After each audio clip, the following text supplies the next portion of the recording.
adventure at discovernorthernireland.com. Your chance to win big. News Talk's Summer Cash Machine. Well, somebody missed a call from Barry yesterday, so we have ourselves a rollover. If you've entered since 5 o'clock Friday, you're still in the draw, but you need to know the new number, which is €22,718 and 52 cents. So to enter, text play to 57557. Get your entry in by 3 o'clock tomorrow afternoon, and then across the Go Loud network of stations, Barry Dunn will make the call. If your phone rings, answer within 5 rings, tell him the exact amount in euro and cents, and the cash is yours. So the new number is 22,718. That's 718 euro and 52 cents. Over 18s only. Text costs €2.50. You're playing across the Go Loud network of stations. Terms and conditions are on newstalk.com. The Newsround on Off the Ball. With Gillette, for an effortless finish to your day. New Gillette Labs Razor with exfoliating bar. This is News Talk. Yes, you're welcome back to the show. So Newsround coming at you slightly later than usual, given events over in Georgia. 9-0 win for Ireland. Richie McCormack with us as usual on a Monday. Hello. How are you, Joe? And David McIntyre. Hello to you. Evening, Joe. Hi, Richie. So I have listed off the general plan for the evening. We have Enda McGinley and Billy Joe Padden making sense of an extraordinary afternoon at Croke Park yesterday between 8 and 9 o'clock in the show. On the rugby front, courtesy of a COVID outbreak, Joe Schmidt is going to be the de facto head coach of New Zealand against Ireland. That is this weekend. Rory O'Connor with the details, and we have much to discuss. So Dave, let's start with Croke Park yesterday. We can bury the lead, but let's start with the fracas, because ultimately that in some ways is still the talking point. This is just a quintessentially GAA thing that we can't seem to shake from the sport. It is, yeah. And look, inevitably there will be people getting in touch saying this is not a GAA specific issue. We see the similar situations from time to time in other sports, and look, they'd be right if they were to make that point, but that doesn't deflect from the fact that it is an issue that the GAA themselves must look at. I'm not sure what the solution is. It's something that's always been part of the GAA at all levels, and this is obviously the elite level, the highest level that we were watching yesterday. It's just such a pity, because yesterday was just one of the best games at Croke Park we've seen for a long time. I mean, we've waited so long to get a really, really big crowd back into Croke Park. Obviously, the fact that the game had gone on and was heading towards extra time, the majority of the Kerry and Mayo fans were in situ, so it was as close to a full house as you were going to get.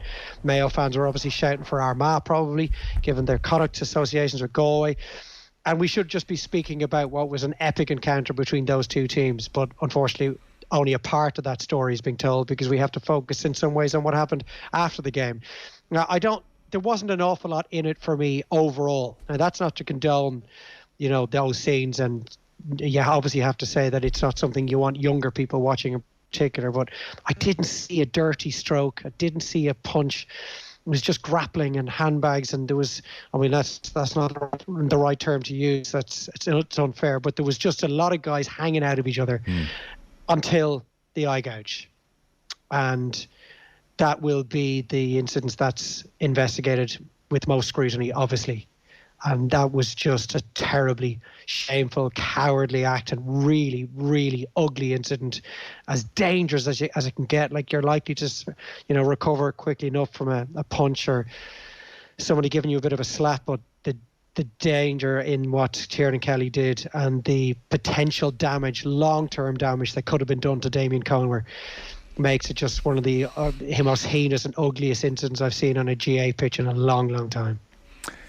You can't condone it, of course. I suspect Tiernan Kelly is in the horrors, and it was, as you said, Dave, a moment of madness, and it should be dealt with. But for him, this will follow him around for a long time. Socially, this will be a very difficult thing for him to shake off. And as the mob have ratcheted up over the 24 hours, I do think there has to be a moment of perspective as well, and an allowance for the fact that, people are generally not the worst things they do. It's this is not an all-encompassing reflection of Tiernan Kelly. The word seems to be he's already been in touch with Galway and apologised, and absolutely people will say, well, that's just a cynical move on his part. But I suspect it's not, because anybody who would watch themselves do something like that in a moment of madness would be horrified. So I do have that sympathy, I suppose, is probably the best word for it, Richie, as well, for somebody who is now stuck with this and tarnished with this for a very long time. Not that I'm condoning it. Of course, nobody's condoning it, but it's fair to say that, you know, there was the initial moment of seeing it, and I think we all saw it in real time because, for whatever reason, just Damien Comer's face seemed to be almost... it changed the temperature of the whole thing. Yeah, it did, yeah. It changed the temperature of the whole thing. You could tell, like, what Dave describes there is pretty accurate in that it was pushing and grappling and a lot of lads trying to reach for each other yet not really trying to do anything significant with it. And it's when the eye gouge happens, you can see players kind of break away and it kind of fractures then and moves to concentrate on that. And I think that speaks volumes for what happened there. But again, we can't shy away from the fact that this is the third time, at least this year, in the last 5 months, actually, that Armagh have been involved in something like this. Happened against Tyrone, happened against Donegal, and they went through the different disciplinary processes to get players off for that Donegal match in the Ulster Championship. Similarly, I don't know why on earth did players have to go into the dressing room at full time before extra time. That to me makes zero sense whatsoever. And I totted it up last night, and I don't know how much of an impact the incident had in all of this. But there was 16 minutes between the full time whistle at the end of injury time in the 70 minutes and the start of extra time. And that's lunacy, and completely deflated the game. If the incident didn't do that, of course, beforehand. But I don't understand why they have to go to the dressing room and kind of almost ask for these incidents to happen. Not that there's any condoning it, not that there's any explaining this away, but why can't they stay out on the pitch, have a word from each of their coaches, and go again after 5 minutes like they would do in any other sport? What was your reading the red cards, Dave, for Sean Kelly of Galway and Aidan Nugent of Armagh?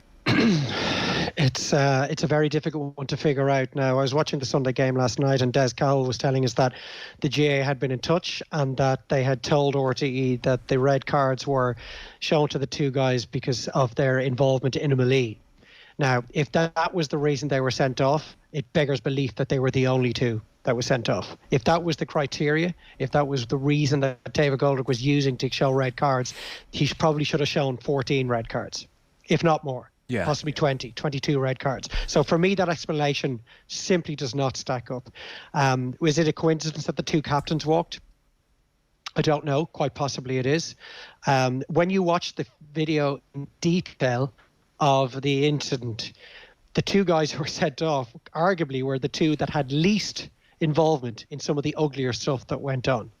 So I just cannot understand how the two of them were sent off. And Kelly will, for me, in my mind, absolutely be starting against Derry in the All-Ireland semi-final. I just do not see how his red card will be able to get through the disciplinary process without being rescinded. If they were sent off for that reason, involvement in melee, well then Derry will be the biggest winners out of this, because 50% of the Galway starting 15 will be suspended for the semi-final.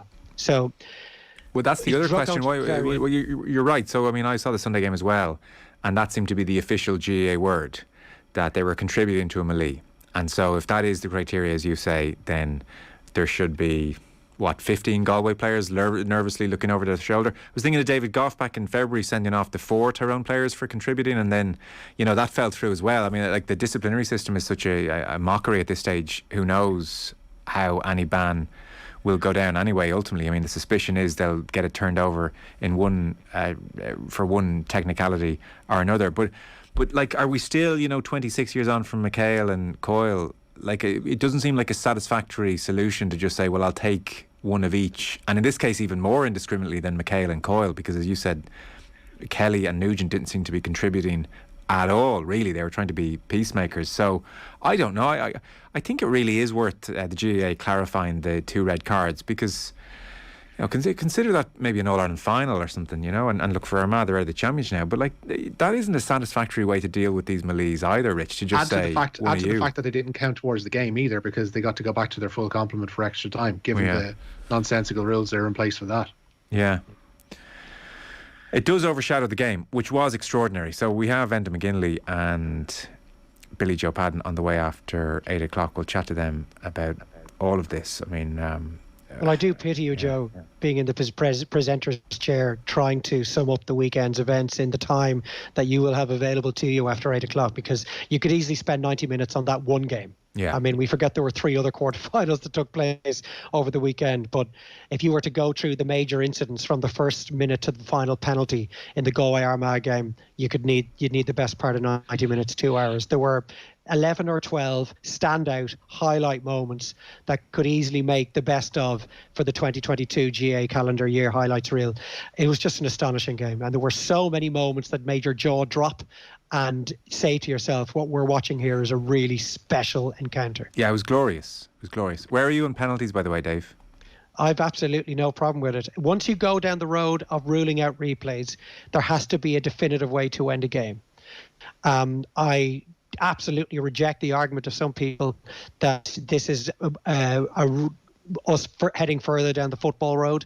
But I mean, penalties are part of Gaelic football and have been for a long, long time. So that argument doesn't stack up either. I mean, you could easily win a game with a penalty in a game of Gaelic football.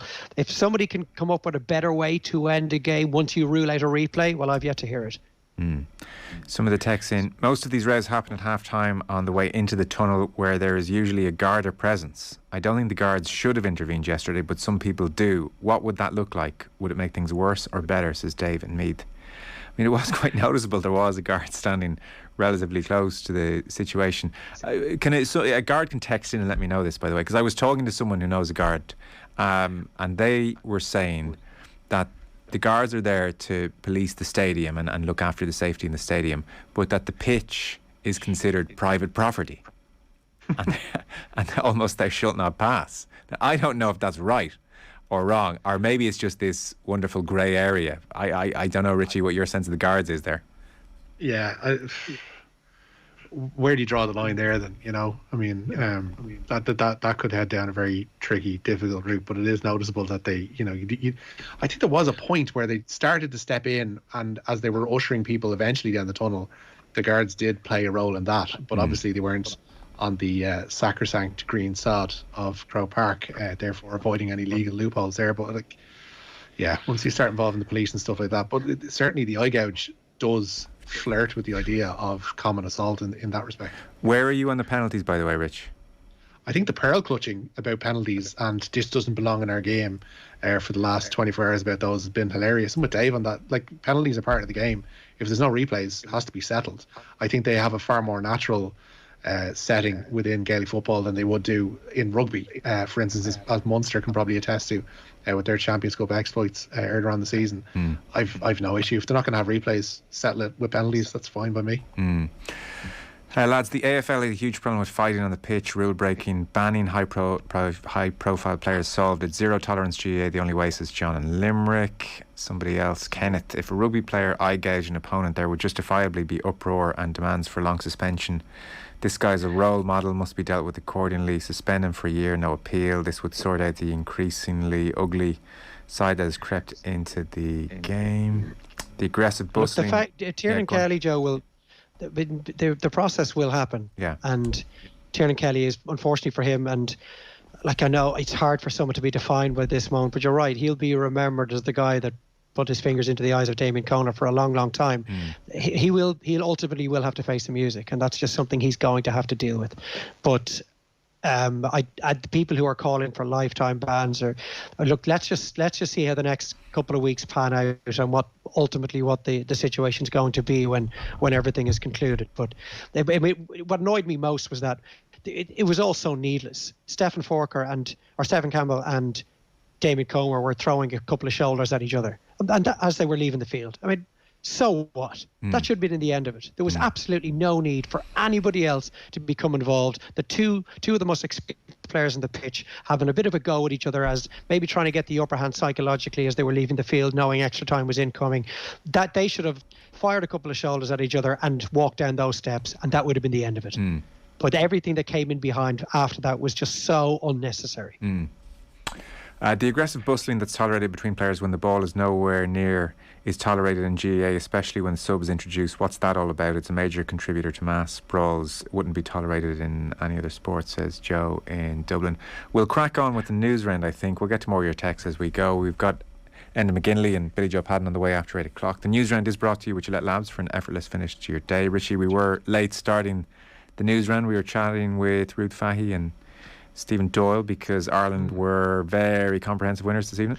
They were indeed. Just to recap, Ireland back in the playoff spot in their Women's World Cup qualifying group with 2 games to play. A Katie McCabe hat-trick helped towards a 9-0 victory away to Georgia this evening. There was also a first international goal in Gorey for 17-year-old Abby Larkin. Ireland have 2 games remaining in Group A, the first of which is at home to fellow playoff hopefuls Finland on September the 1st. There is action, of course, in the League of Ireland tonight. Shamrock Rovers playing their second Dublin derby inside 4 days tonight. Sean Gannon comes into the side for them. Ronan Finn is back from suspension but only gets a place on the bench for their game away to St. Pat's. A Rovers win would see them move 10 points clear of Dundalk at the top of the SSC Electricity Premier Division. Kick-off at 7:45. The top 3 in the First Division all on the road tonight. Cork City hold a 1-point lead ahead of their game away to Treaty United. Second place Galway head to Bishopsgate to play Longford Town, and elsewhere third place Waterford are away to Athlone, and Bray face Wexford.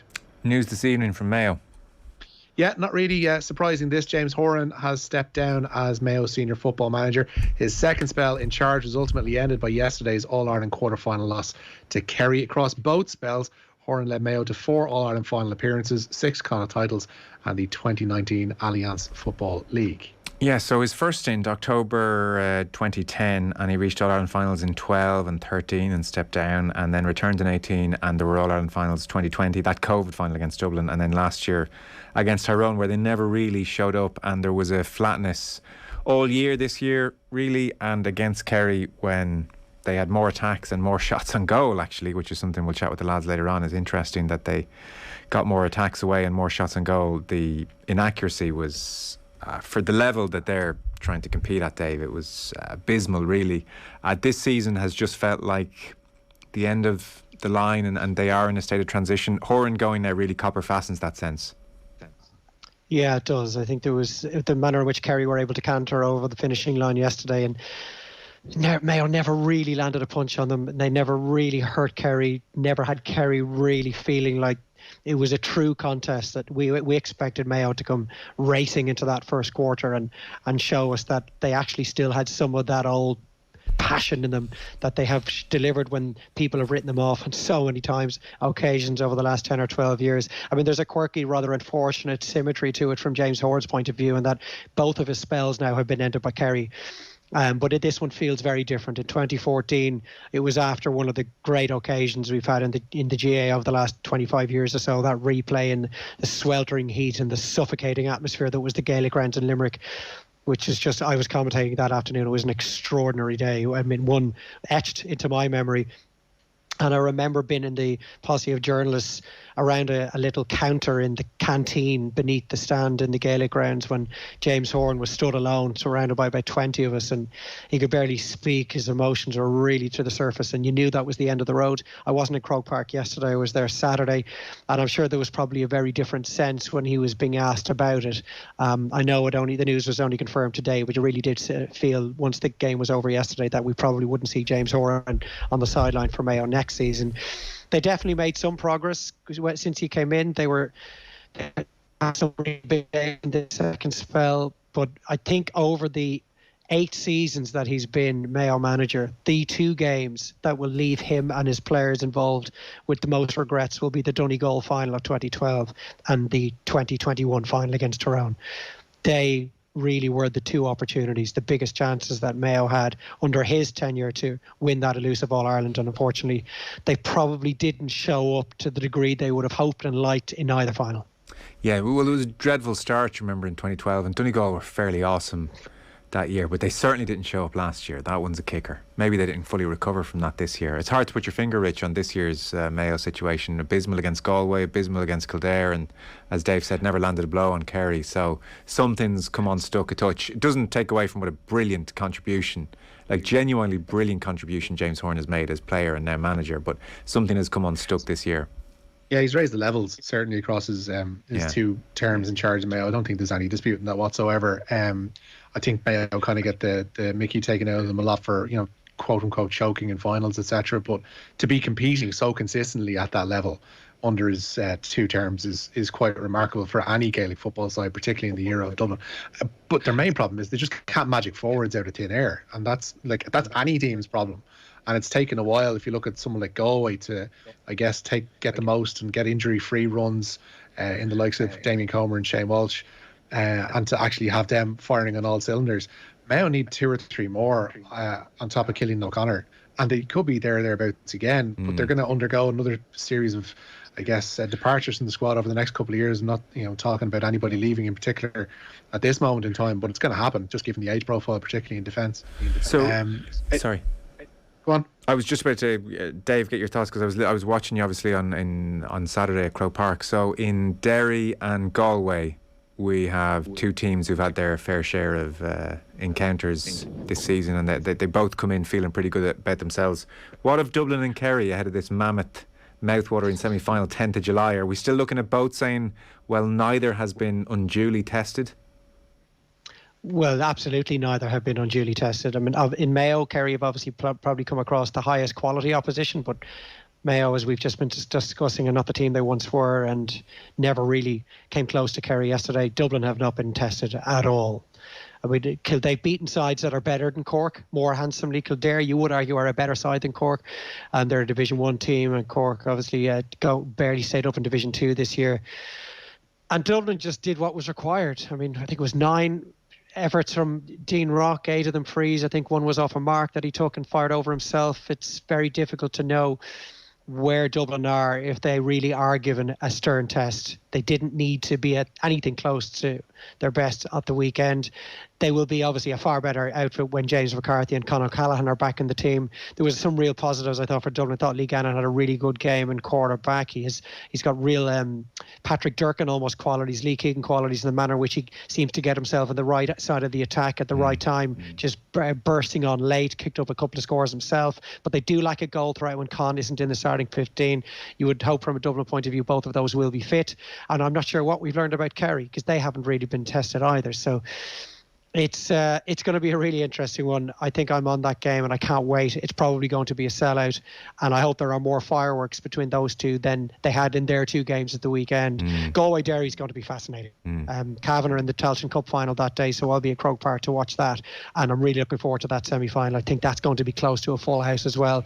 Derry were electric at the weekend, and Galway are improving with every game. So I mean, they are 2 really mouth-watering semi-finals, and the last time Derry and Galway met in the All-Ireland semi-final was back in 98, and that was obviously the last time that Derry won the Ulster title.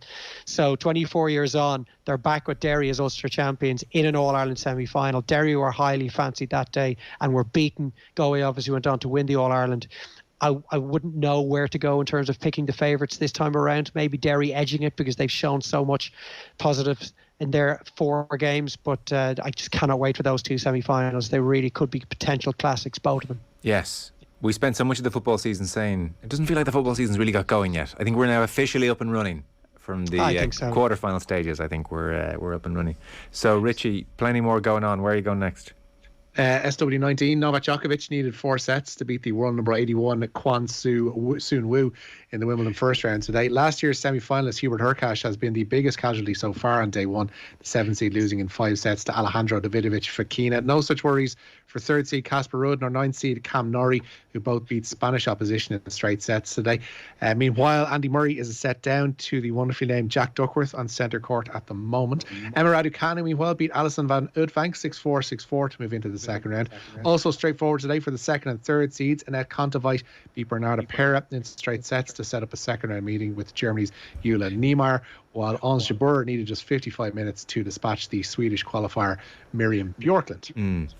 Padraig Harrington, I think, deserves a mention at this stage in the show. Yeah, the Padraig Harrington held off the final day surge of Steve Stricker, his old Ryder Cup nemesis, to win his first ever seniors major. Harrington's final round 72, enough for a 1-stroke victory at the US Senior Open at Saucon Valley. Having taken a 5-shot lead into the final round, Harrington was delighted to get over the line. I think I said it here yesterday, when you come to the Champions Tour, it's here to win tournaments and win the big tournaments, try and win the majors, and I really appreciated the type of week it was. The USGA set up a fabulous course, much tougher than I had expected. I knew that would play into my hands, but it was really nice that really solid, tough golf course. Saucon Valley is excellent, and obviously there's a lot of pressure on this type of style of golf course when you're leading. You don't want to make a mistake. anytime you're more than 20 feet away from the hole, you're in trouble in some ways. So it was definitely a tension-filled day. Yeah, it sure was. I mean, he had to hold a big birdie putt on 15 when he looked to be in trouble and just settle the ship, Dave. So Harrington, there's like a rubber stamping of his greatness. I don't think we quite call him four-time major winner, because then we have to call Colin Montgomery a major winner, and I know you don't want to do that. But if you're going to win a senior major, then the US Open is the most prestigious, and it's another kind of Harrington doing another first in Irish golf, which is kind of cool. Yeah, it is. I mean, his career didn't, and his legacy didn't need rubber stamping, but this just adds an extra gloss to it. It's the first US GAA event that he's won, which is nice. It also has him in 3 of next year's 4 majors, which I think is just brilliant. Like, he can really target those. He showed at Whistling Straits last year, or Key Island, last year, that with Mickelson won a Key Island, didn't he? Yeah. Last year, yeah, that he showed he can compete. He can still compete. His length, obviously, this week would have had him as a major advantage over the field, but it's still long enough to be able to compete with the big boys as well on the regular tour. And if anybody wants to get a flavour as to how he played yesterday, it wasn't his A game, but there's a brilliant 22-minute video on YouTube if you just search for the highlights of the US Seniors Open yesterday, and it gives you every single shot that Padraig Harrington hit yesterday. So if you haven't got time to watch the full highlights of the final round, just go through that and it'll show you exactly what Padraig Harrington did. But the last 4 holes in particular, after he drained that putt for birdie, he had a couple of really difficult 2-putts, very undulating greens. He had to put over the spine of and a ridge over a green on a couple of occasions. It really could have got away from him, and it would have been his old nemesis Steve Stricker that would have snatched it from him after he produced a quite brilliant round. Over $500 and $1,000 in prize money. Not that the money probably means as much to Padraig Harrington as the title, but it was just a nice feeling watching Harrington going down the stretch in a really big event and bringing back memories of 2007 and 2008 and his real heyday. Yeah. Not least with US commentary absolutely willing Steve Stricker over the line. I mean, at every turn they were saying, Harrington in huge trouble. Wait, no, he's in the fairway. So that was kind of the vibe for the last hour or two. Richie, so I mean, this New Zealand tour has lots of intrigue. It just got a little bit more interesting. Certainly has, yeah. Joe Schmidt has been described as a wonderful resource to the All Blacks ahead of their first test with Ireland. Head coach Ian Foster and forwards coach John Plumtree are among the New Zealand party isolating due to COVID-19. Remember that. Ireland's former head coach has been working with the Auckland Blues and was due to join Foster's staff later this year. COVID's also touched the Ireland squad. Mac Hansen isolating from the rest of the squad at the moment. Munster's Niall Scannell has joined the touring party as cover, with Rob Herring having suffered a knock in training. Ian Henderson is another who's awaiting the result of a scan ahead of Saturday's sold-out first test at Eden Park. I mean, a lot of interesting aspects to where New Zealand are. COVID in the camp now is the latest, but they have their coaching Foster under significant pressure for his job, with Scott Robertson, lurking on the outside and everybody's favourite guy. They were beaten last year by Ireland, by France, by South Africa. 3 defeats in a calendar year is a lot. So they are really trying to steady the ship. Schmidt was coming in anyway, Dave, but it was supposed to be officially after this Irish tour, and he was coming in for the Rugby Championship with the first game away to South Africa. So he's in now, and in effect, we'll talk to Rory O'Connor later, but in effect, because he has the most experience of anybody who's still COVID-free, he is the head coach this week into being in the box if Foster can't be in the box on Saturday. I'm sure Foster will still be picking the team and having a big input, but in effect, it's Schmidt running the show. I suspect right now he's dusting off his favourite starter plays of all time, and he's going to wow everyone at Eden Park. Yeah, it's incredible, really. What a level of intrigue it's brought to an already fascinating test series. And maybe we'll find out years to come from people around him at the time or from Joe himself what it has been like for him to no longer be the main man and not to be a number one, the head coach as he was all the way through his time at Leinster and with Ireland. And maybe it suits him at this stage of his career, I don't know, but he has the opportunity to kind of be front and centre this weekend. He'll know a lot of the guys inside out, obviously. I'm not sure how much of a bearing it will have in terms of the insight that he brings, it being a major advantage to the All Blacks for this first test, but it's just one added layer onto what was already just such an interesting series of games, and it's made me look forward to Saturday morning even more than I already was. By the way, so clarification on the Gardaí situation when it comes to Croke Park. I was suggesting, I had heard from someone who had spoken to a Gardaí this morning, and I wasn't sure if it was true or not, that in effect the actual pitch is deemed private property, and so the Gardaí are there to look after the fans. And so a texter to 53106 says, you are correct. As Gardaí were not allowed to encroach on the pitch, it could be seen as a private place under the Public Order Act, the pitch that is. Now, if a player makes a complaint, we can investigate an assault, etc. And he says, technically, if we witness an assault, regardless of a complaint, we can and should intervene, though I suspect it was very possible they missed certain aspects of the fracas yesterday. So that's why the member of An Gardaí Síochána was standing there watching it all and saying, well, down, we would have seen, down with this sort of thing. We've seen Gardaí escort referees from the field many times, haven't we? Yeah. So I'm not sure if that is that an extra strand to it? Is that another area that's slightly grey? I'm not sure, but in my mind's eye, I can remember many referees being assisted from the field and surrounded by Gardaí. Isn't the whole situation, though, that this is just an extremely grey area? This is an aspect to Irish life that, as a member of An Gardaí Síochána, I'm just not getting involved with that, because Lord knows where it ends, you know. And like, if you're the guard and you start getting involved, like, you know, is everyone suddenly going to stop? Maybe they would. I suppose there's a possibility.